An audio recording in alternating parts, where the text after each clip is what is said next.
नमस्कार दोस्तों, स्वागत है आपका आज के मुख्य समाचार में। सबसे पहली बड़ी खबर में आपको बताएंगे, यूपी में भाजपा के 25 उम्मीदवारों पर आपराधिक case, deputy CM Keshav Prasad का भी नाम, बताया क्यों दिए टिकट।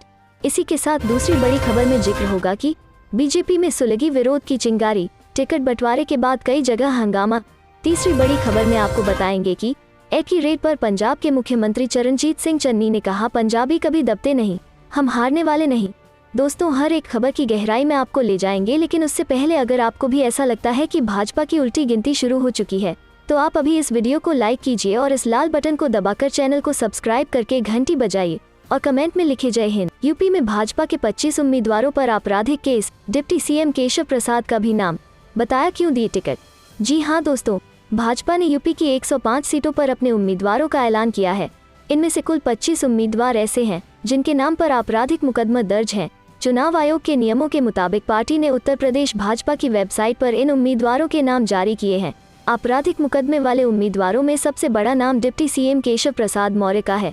उनके अलावा बिजनौर की नजीबाबाद सीट के उम्मीदवार कुंवर भारतेंदु सिंह, थाना भवन सीट के कैंडिडेट सुरेश राणा, मुजफ्फरनगर के कैंडिडेट कपिल देव अग्रवाल का नाम शामिल है। मेरठ सिटी के कैंडिडेट कमल दत्त शर्मा भी इस लिस्ट में है। पार्टी की ओर से इन उम्मीदवारों को ही चुने जाने की वजह भी बताई है। अपनी वेबसाइट पर केशव प्रसाद मौर्य को उम्मीदवार के तौर पर चुनने की वजह बताते हुए भाजपा ने कहा, वो सिटिंग विधायक हैं और राज्य के डिप्टी सीएम हैं। पूर्व में सांसद और प्रदेश भाजपा के अध्यक्ष रहे हैं। वो अपने क्षेत्र में ही नहीं बल्कि पूरे प्रदेश में बेहद लोकप्रिय हैं। उनके नाम को जिला यूनिट की ओर से प्रस्तावित किया गया था। उनका नाम मेरिट, सामाजिक कार्यों और लोगों के उत्थान के लिए किए गए कामों के आधार पर चुना गया है। यही नहीं, उनके अलावा बिना किसी आपराधिक मुकदमे वाले लोगों को न चुने जाने की वजह भी पार्टी ने बताई है। पार्टी ने वेबसाइट पर जारी किए गए घोषणा पत्र में बताया है, वो मौजूदा विधायक और डिप्टी सीएम हैं। वो अपने विधानसभा क्षेत्र से लंबे वक्त से जुड़े हैं। उनके खिलाफ राजनीतिक प्रतिद्वंद्विता के तहत केस दर्ज कराए गए हैं, इसलिए उन्हें दूसरे दावेदारों के मुकाबले उम्मीदवार बनाए जाने में तरजीह दी गई है। बता दें कि चुनाव आयोग ने आदेश दिया है कि यदि कोई पार्टी आपराधिक मुकदमों वाले कैंडिडेट को चुनती है तो फिर उसे इसकी जानकारी सोशल मीडिया, प्रिंट एवं इलेक्ट्रॉनिक मीडिया अथवा अपनी वेबसाइट पर देनी होगी। चलते हैं अगली खबर की तरफ। बीजेपी में सुलगी विरोध की चिंगारी, टिकट बंटवारे के बाद कई जगह हंगामा। जी हां दोस्तों, वेस्ट यूपी में टिकट घोषित होने के साथ ही बीजेपी में विरोध की चिंगारी सुलग गई है। वेस्ट यूपी की कई सीटों पर घोषित उम्मीदवारों के खिलाफ बागी सुर उठने लगे हैं। विरोध दिल्ली हाईकमान तक जा पहुंचा है। मेरठ की एक सीट से घोषित कैंडिडेट के खिलाफ दर्जा प्राप्त मंत्री के समर्थक राष्ट्रीय अध्यक्ष जेपी नड्डा के घर पर दिल्ली में विरोध दर्ज करने जा पहुंचे। वहीं मेरठ की हस्तिनापुर सीट से कैंडिडेट बनाए गए राज्य मंत्री के खिलाफ तो बीजेपी के एक पूर्व विधायक ने निर्दलीय चुनाव लड़ने का ऐलान तक कर डाला। आगरा में एक पूर्व सांसद के बेटे ने बीजेपी कैंडिडेट के खिलाफ चुनाव लड़ने के लिए पर्चा खरीद लिया। मेरठ के हस्तिनापुर सीट पर बीजेपी से पूर्व विधायक गोपाल काली निर्दलीय चुनाव लड़ेंगे।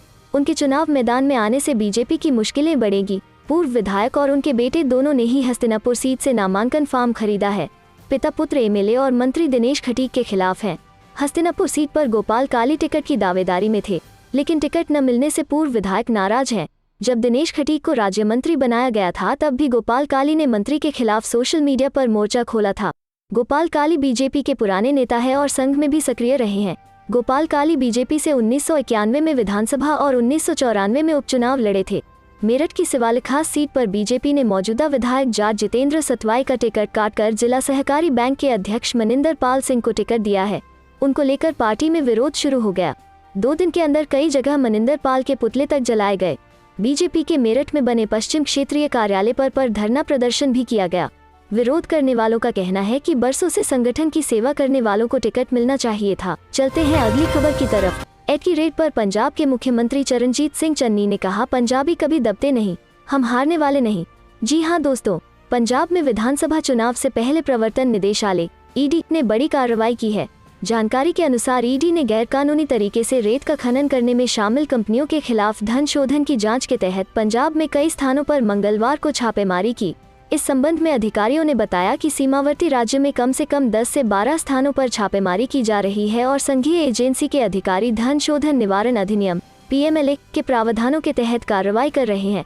ऐसा कहा जा रहा है कि राजनीतिक संपर्क रखने वाले कुछ लोगों के ठिकानों पर भी छापेमारी की जा रही है। टीवी रिपोर्ट के अनुसार पंजाब में मुख्यमंत्री चरणजीत सिंह चन्नी के करीबियों के ठिकानों पर ईडी छापे मार रही है। मामला अवैध सैंड माइनिंग का बताया जा रहा है।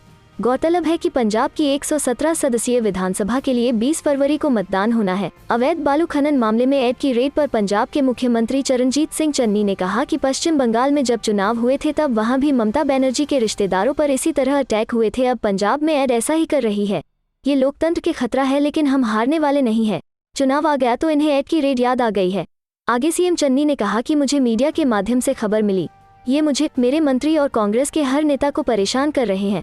2018 में मैं मुख्यमंत्री नहीं था, ये हमें दबाने की कोशिश कर रहे हैं, लेकिन पंजाबी कभी दबते नहीं है। आपको बता दें कि पंजाब में 14 फरवरी को विधानसभा चुनाव के लिए मतदान होना था। कांग्रेस शासित इस राज्य में अब 14 फरवरी को चुनाव नहीं होंगे। चुनाव आयोग ने सोमवार 17 जनवरी को यह जानकारी दी। चुनाव आयोग ने कहा है कि पंजाब में 14 फरवरी 2022 की बजाय अब 20 फरवरी 2022 को मतदान कराए जाएंगे। इस दिन उत्तर प्रदेश विधानसभा चुनाव के लिए तीसरे चरण का मतदान भी होना है। चलते हैं अगली खबर की तरफ। पीएम मोदी की स्पीच में रुकावट, राहुल गांधी ने कहा टेलीप्रॉम्प्टर भी झूठ नहीं झेल पाया। जी हाँ दोस्तों, प्रधानमंत्री नरेंद्र मोदी ने सोमवार को वर्ल्ड इकोनॉमिक फोरम के दावोस एजेंडा समिट में हिस्सा लिया था। इस समिट में पीएम मोदी द्वारा दिए गए संबोधन की एक क्लिप को शेयर करते हुए कांग्रेस ने उन पर तंज कसा है। इसके साथ साथ राहुल गांधी ने भी पीएम मोदी पर निशाना साधा है। कोरोना काल में PM Modi Davos agenda summit में वर्चुअली शामिल हुए थे। जो क्लिप शेयर की जा रही है उसमें वो अपने संबोधन के दौरान बोलते बोलते रुक जाते हैं। इस पर कांग्रेस पार्टी और राहुल गांधी ने निशाना साधा है। आरोप है कि टेलीप्रॉम्प्टर रुक जाने की वजह से पीएम आगे नहीं बोले। राहुल गांधी ने लिखा, इतना झूठ टेलीप्रॉम्प्टर भी नहीं झेल पाया।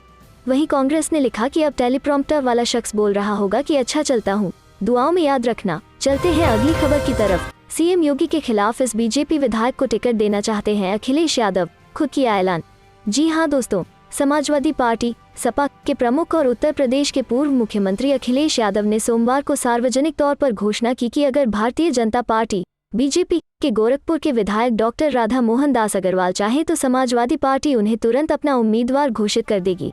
सपा मुख्यालय में अन्न संकल्प के मौके पर आयोजित पत्रकार वार्ता में गोरखपुर शहर से 4 बार के बीजेपी विधायक डॉक्टर राधा मोहन दास अग्रवाल की चर्चा पर अखिलेश ने कहा कि अगर आपका संपर्क हो तो उनसे बात कर लीजिए, टिकट अभी घोषित, टिकट हम तुरंत दे देंगे उन्हें। उल्लेखनीय है कि गोरखपुर शहर सीट पर साल 2002 से लगातार चुनाव जीत रहे डॉक्टर राधा मोहन दास अग्रवाल की जगह इस बार भारतीय जनता पार्टी ने उस सीट से उत्तर प्रदेश के मुख्यमंत्री योगी आदित्यनाथ को उम्मीदवार घोषित किया है।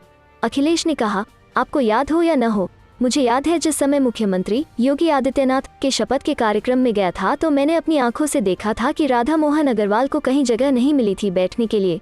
वो दाईं तरफ बेचारे अकेले खड़े थे।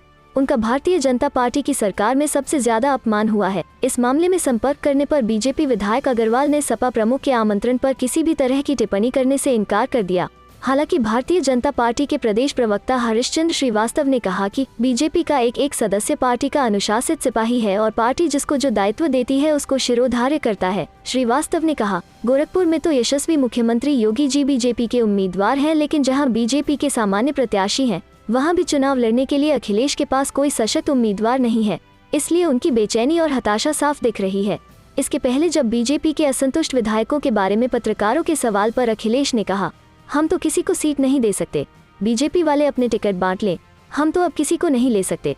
लेकिन डॉक्टर अग्रवाल का नाम आते ही उन्होंने कहा कि उनका टिकट तुरंत घोषित कर देंगे। शराबबंदी वाले राज्य में शराब से हो रही मौत पर भड़के चिराग, कहा राष्ट्रपति शासन लागू हो। जी हाँ दोस्तों, बिहार के मुख्यमंत्री नीतीश कुमार के गृह जिले नालंदा के सोहसराय थाना क्षेत्र में शराब पीने से हुई लोगों की मौत के बाद अब सियासत प्रारंभ हो गई है। सत्ताधारी गठबंधन में शामिल हिंदुस्तानी अवाम मोर्चा हम ने तो 3 कृषि कानून की तरह शराबबंदी कानून को वापस लेने तक की मांग कर डाली। इस बीच सोमवार को प्रभावित गांव पहुंचे लोक जनशक्ति पार्टी के प्रमुख चिराग पासवान ने राज्य में राष्ट्रपति शासन लगाने तक की मांग कर दी। सोहसराय में शराब से हुई मौत मामले में मृतक के परिजनों को सांत्वना देने लोजपा के अध्यक्ष और जमुई सांसद चिराग पासवान छोटी पहाड़ी गांव पहुंचे। पीड़ित परिवारों से मिलकर उन्होंने गहरी संवेदना जताई। पासवान मृतकों के घर गए और उनके परिजनों से मिलकर शोक संतप्त परिजनों को सांत्वना दी। पीड़ित परिजनों से मिलने के बाद चिराग ने बिहार सरकार पर जमकर निशाना साधा। उन्होंने कहा कि नीतीश जी बताएं कि और कितनी मौतों का इंतजार कर रहे हैं। आपके गृह जिले में ही 12 लोगों की जहरीली शराब पीने से मौत हो गई। उन्होंने कहा कि यह सब खेल शासन प्रशासन की मिलीभगत के बिना संभव नहीं है। चिराग ने कहा, शराब तस्करों को शासन प्रशासन का संरक्षण मिल रहा है। बिहार में शराबबंदी के अलावा और किसी बात की चर्चा नहीं होती है। उन्होंने कहा कि प्रदेश के मुख्यमंत्री से कानून व्यवस्था नहीं संभल रही है। अब राज्यपाल से मिलकर कहा जाएगा कि बिहार में कानून व्यवस्था पूरी तरह से चरमरा गई है। समय आ गया है कि अब राष्ट्रपति शासन लगा दिया जाए। शराबबंदी के समर्थन करने की बात करते हुए उन्होंने कहा कि शराबबंदी का हम भी समर्थन करते हैं, लेकिन शराब कहीं बंद नहीं है। जहरीली शराब पीने से मौत हो रही है। इधर हम के प्रमुख और पूर्व मुख्यमंत्री जीतन राम मांझी ने कहा कि प्रधानमंत्री 3 कृषि कानूनों को वापस ले सकते हैं, तो शराबबंदी कानून पर समीक्षा नहीं करना कहां तक उचित है। उन्होंने कहा कि शराब बंद करना सिर्फ कहा जा सकता है, व्यवहारिक तौर पर इसे लागू नहीं किया जा सकता।